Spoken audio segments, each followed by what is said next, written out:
Estamos ahora con Carlos Mesa, expresidente de Bolivia, amigo nuestro, con quien hemos ya conversado varias veces en este programa. Carlos, buenas noches. ¿Qué tal?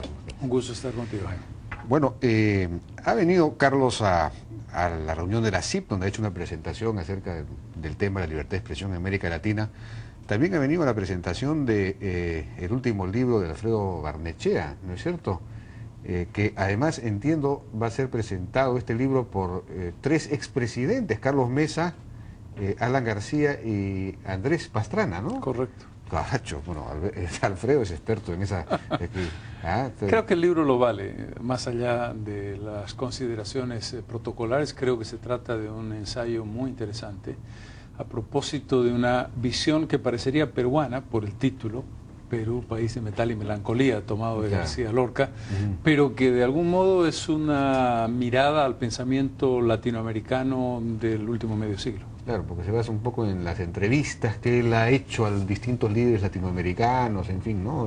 Sí, tiene la obra de Vargas Llosa o la figura de Vargas Llosa como una suerte de línea de continuidad para ir acercándose a ese mosaico.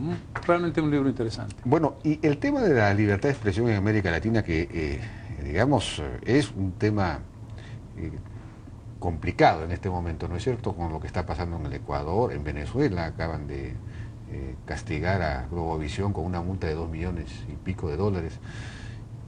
¿Cuál es tu visión? ¿Qué es lo que está pasando? Creo que, como en otros muchos temas, la generalización sobre América Latina es riesgosa. Claro. Tenemos 20 países en América Latina y 4 o 5 en los que el tema de la libertad de expresión está francamente en cuestión. Lo de Venezuela llega a un límite que además ha entrado en el escenario de los millones de dólares que el presidente Correa colocó como punto de referencia. Es decir, escribes un editorial y te demandan por 40 millones de dólares, no deja de ser un elogio para el tamaño del editorial y una posibilidad de hundirte definitivamente como medio, como persona y como todo.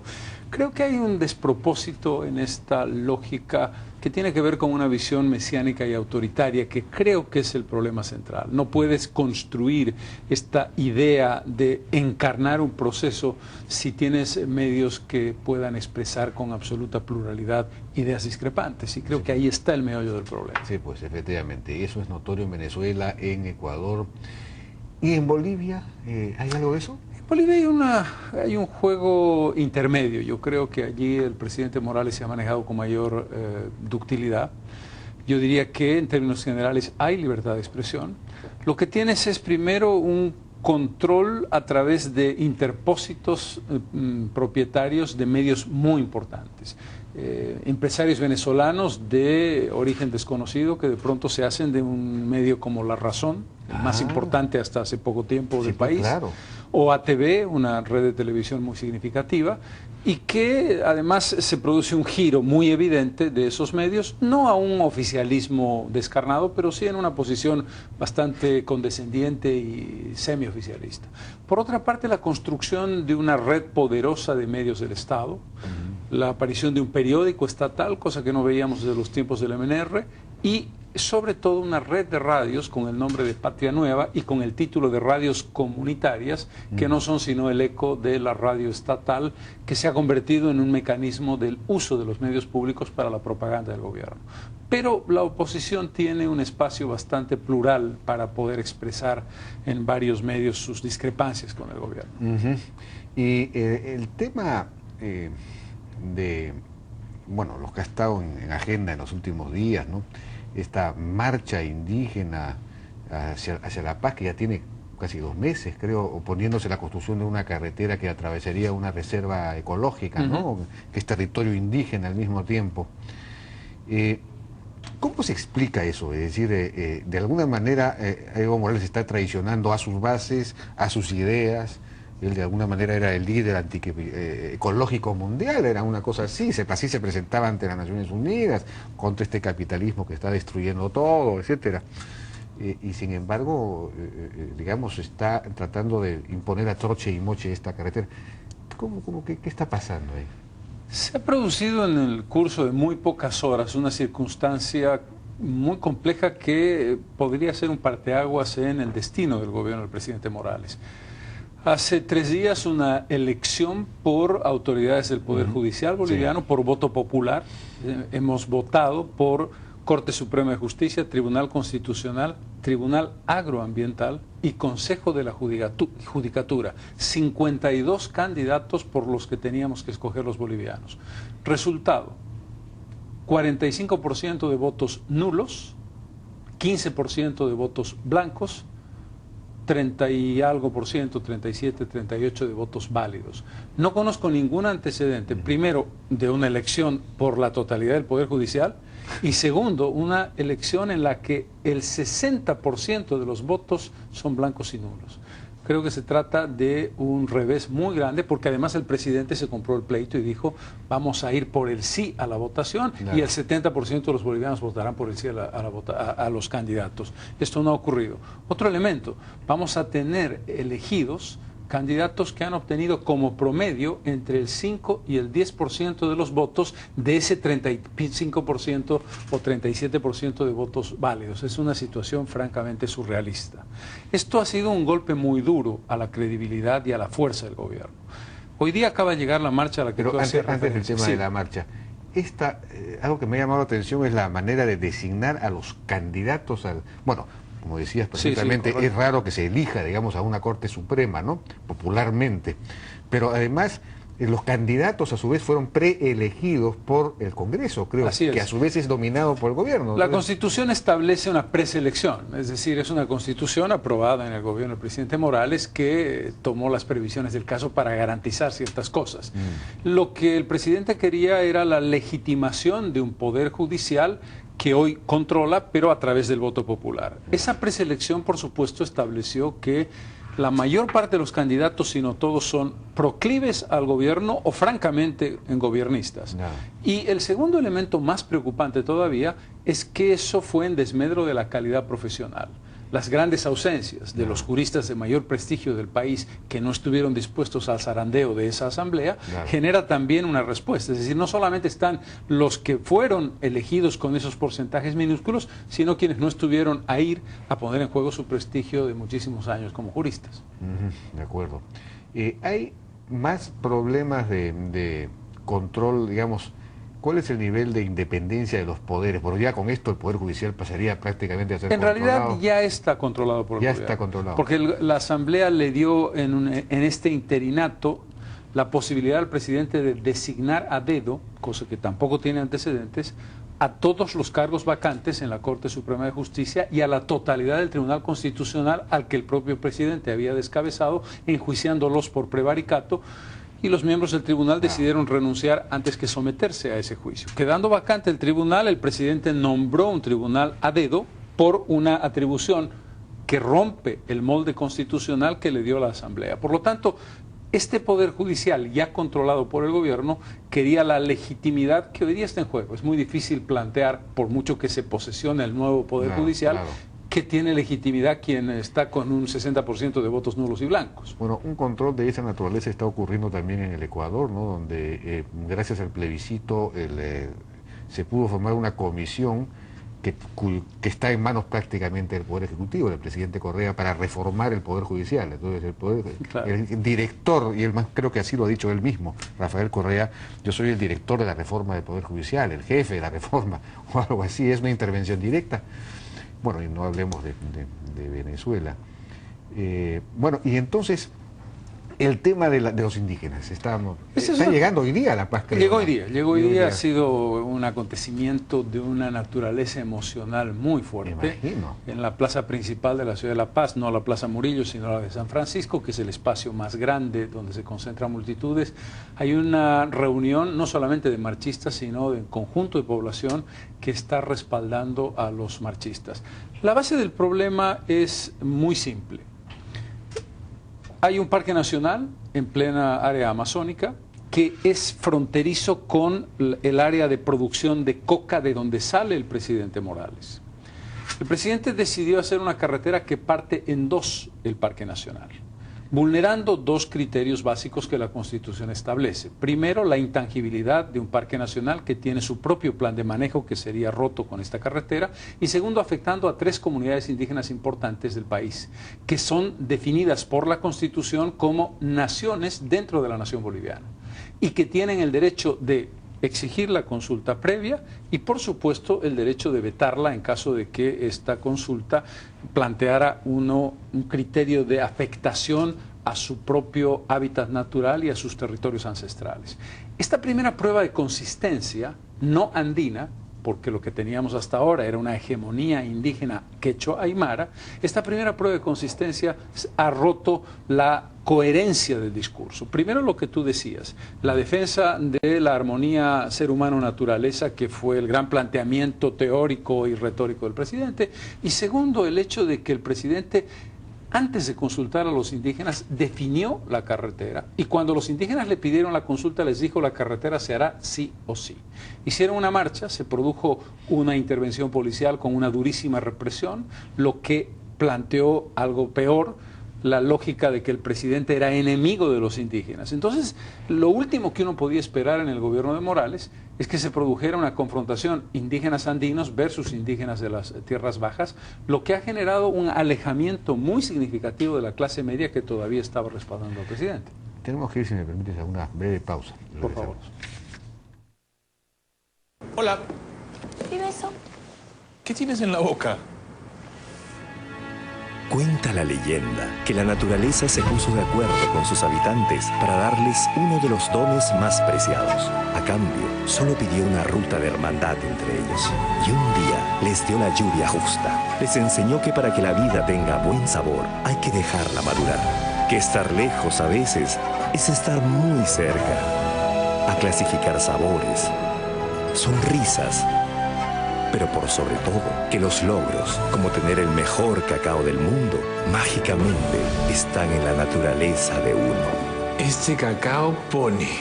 Abre tu cuenta ganadora y participa del sorteo de packs con el mejor cacao de oro verde junto a una batidora KitchenAid, además del gran premio de $1 millón. Y si abres tu cuenta ganadora hoy, te llevas el panetón de chocolate de Astrid. Y de Gastón. No te conformes. Adelante. BBVA. Continental. Orgulloso embajador de la marca Perú. Aprovecha oferta ahorros, 30% de descuento en miles de productos de temporada. Además, 10% de descuento adicional exclusivo con tu CMR. Oportunidad única. Juego de sábanas Ambienta de Plaza y Media, solo 39 soles 90. Exclusivo con tu CMR, solo en Saga Falabella. Ve más allá del blanqueamiento con Aquafresh White and Shine. Los dientes pueden verse opacos debido a pequeñas imperfecciones. Es por esto que Aquafresh creó White and Shine. Sus micropartículas pulen suavemente los dientes, dejándolos más blancos y tan suaves que brillan. De hecho, 9 de cada 10 personas pueden sentir la diferencia. Ve más allá del blanqueamiento con Aquafresh White and Shine. Aquafresh, sorprendente.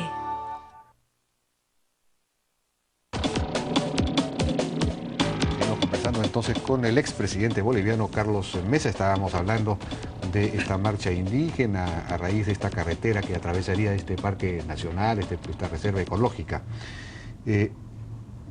Una pregunta simplemente informativa. Esta carretera, ¿de dónde a dónde va? Porque yo he escuchado la versión de que en realidad es una carretera que no va a ninguna parte, es decir, que es una carretera de penetración en la selva. Es buena cuenta para los cocaleros. No exactamente, es una carretera que une sur y norte. Básicamente los puntos pequeños son Villa Tunari y San Ignacio de Velasco, pero en realidad, San Ignacio de Mojos, pero en realidad lo que está uniendo es Cochabamba con el Beni. Esto sería plausible, necesario, si no existiera ya una carretera asfaltada entre Santa Cruz de la Sierra y Trinidad, la capital del Beni. Segundo, no tiene que ver con la idea de un corredor interoceánico que está planteado desde el norte del país pasando hacia el departamento de La Paz. Por lo tanto, no es una carretera estratégica fundamental de integración del país. Nadie puede discutir que podría ser un elemento de vinculación, pero la propuesta o el pedido de los indígenas es no un no queremos la carretera. Lo que le han dicho al presidente es, en el tramo que toca el parque, lo que usted tiene que hacer es rodearlo. ¿Por qué el presidente insiste en ello? Porque tiene dos presiones fundamentales, lo mencionabas tú. Los productores de coca, que quieren ampliar el espacio geográfico de su producción con una carretera que lo facilite. Y los indígenas que quieren la habilitación, indígenas andinos, quechuas y aymaras, que quieren la habilitación de tierras en zonas fértiles, entre comillas, cuando en realidad tienen vocación forestal. Entonces, dos elementos de base, de sustento político muy importante de Morales, productores de coca y lo que llamamos en Bolivia colonizadores, es decir, quienes bajan para establecerse en cultivos en las zonas bajas, le están presionando al gobierno. Finalmente, el presidente ya ha conseguido el financiamiento de una empresa brasileña a través del BNDES. Esa es la otra y gran incógnita. ¿Por qué se financia una carretera sin haber hecho una consulta básica y sin haber hecho estudios ambientales y el tema de la mitigación ambiental que viene complementario? Claro. Es una cosa curiosa. Entonces él está liderando a un sector indígena, claro, mucho más numeroso, que es el andino, digamos, contra el amazónico, es lo que aquí Rafael Belaúnde llamaría las masas contra las masas. Pero él creo que ha planteado incluso un referéndum, ¿no? Un plebiscito. Bueno, ha planteado una consulta no vinculante. En otras palabras, un saludo a la bandera. Las cosas se le han complicado porque los indígenas se han fortalecido después de la represión que sufrieron. La clase media se ha volcado completamente en su favor. TIPNIS, que son las iniciales del Territorio Indígena y Parque Nacional Isiboro Secure, TIPNIS, se ha convertido en una especie de símbolo de unificación ambientalista por un lado y de solidaridad con los indígenas por el otro. Los indígenas han radicalizado su posición y hoy día no aceptan intermedios. Lo que le están exigiendo al presidente es simplemente que diga no a la carretera de manera definitiva. El presidente contrarrestó con una ley que suspendía temporalmente la carretera y yo creo que las cosas se le han complicado políticamente más de lo que él esperaba. Ahora, económicamente Bolivia no le ha ido mal estos últimos años, principalmente gracias al precio del gas, que ha podido él subir en relación a la exportación a Brasil y creo que a Argentina también. Argentina también, ¿no? ¿Eso cómo marcha? Incluso tengo entendido que tenían hasta superávit fiscales, ha podido hacer algunas obras, en fin. Económicamente, ¿cómo marcha Bolivia y qué horizonte tiene? Bolivia, como el resto de América Latina, ha vivido la más importante bonanza económica de su historia republicana.